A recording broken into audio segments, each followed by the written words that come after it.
नमस्कार, वैशालीच इझी रेसिपीमध्ये आपले स्वागत आहे।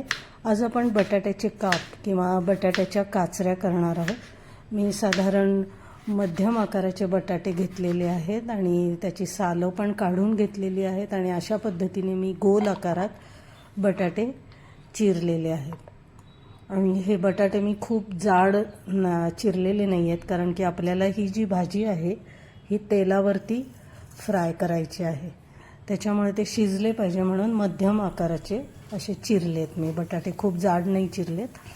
आता एक डाव तेल घेतलेला आहे, त्याच्यामध्ये मोहरी आणि हिंग घातलेला आहे आणि कांदा आता आपल्याला चांगला गोल्डन ब्राऊन कलरवर परतून घ्यायचा आहे।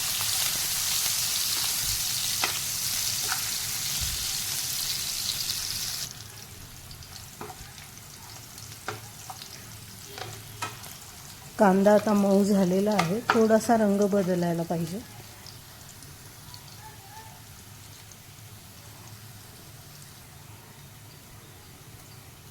कांदा आता छान परतला गेलेला आहे, त्याच्यामध्ये आपण हिरवी मिरची, आलं आणि लसूण याचा ठेचा घातलेला आहे। यात आपण तिखट घालणार नाही आहोत, त्याच्यामुळे मिरच्यांचं प्रमाण मी थोडंसं जास्त घेतलेलं आहे, पण तरी पण ही मिरची खूप तिखट नाही आहे।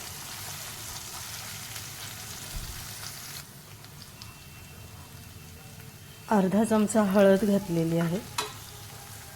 आता हे छान परतून घेतल्यानंतर आपण त्याच्यामध्ये बटाट्याच्या काप घालणार आहोत।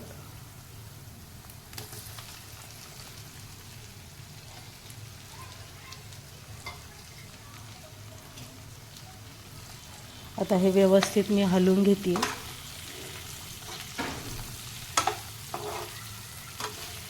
मस्त अशी पिवळी भाजी तयार होते आणि त्याच्यामध्ये मधून मधून हिरवी मिरची दिसते।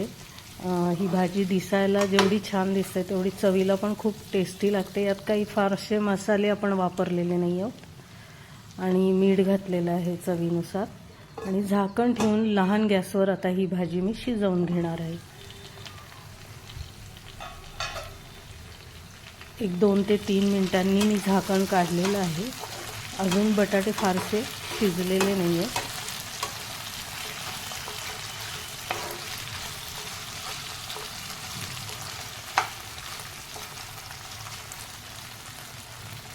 परत मी झाकण ठेवणार आहे।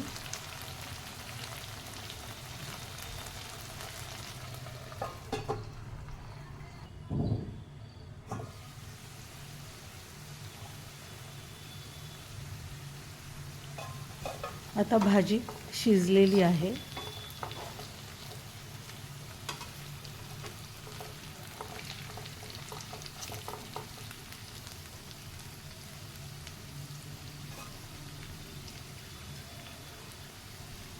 आता 2 ते 3 मिनिटं मी झाकण न ठेवता भाजी गॅसवर ठेवलेली आहे, म्हणजे त्या बटाट्याच्या ज्या काचऱ्या आहेत त्या थोड्याशा खालून क्रिस्पी होतात। आता बटाटे चांगले शिजलेले आहेत। अशा रीतीने आपले बटाट्याच्या काचऱ्या तयार झालेल्या आहेत। पोळीबरोबर, फुलक्याबरोबर, पराठ्याबरोबर देखील ह्या छान लागतात। तुम्हाला आजचा व्हिडिओ आवडला असेल तर कमेंट्स नक्की द्या, लाईक, शेअर आणि सबस्क्राईब पण जरूर करा।